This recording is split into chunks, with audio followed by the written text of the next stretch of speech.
এর অন্যতম ওপেনার লিটন দাস তার এমন একটা জড়োয়া ইনিংস দেখাবে যা মানুষ মনে রাখার মতো। এটা কখন, এটার অপেক্ষায় আছি।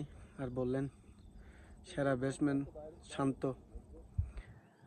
এগুলা মানুষকে আপনি শোনাচ্ছেন যে একটু চিন্তা করা দরকার। এই সমস্ত কথাগুলা কতটুকু হাস্যকর এবং মানুষ কিভাবে নিচ্ছে। আপনার বলার বলে দিচ্ছেন, মানুষ এটা শুনে যেন কথাটাকে সত্য হিসাবে নিচ্ছে, আসলে তা না।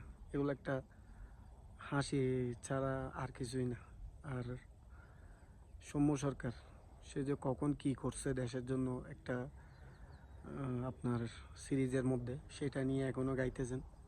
এগুলো বন্ধ করেন। বাংলাদেশের মানুষের ইমোশনাল নিয়ে খেলিয়েন না, যে আপনাদের স্বজন প্রীতি এই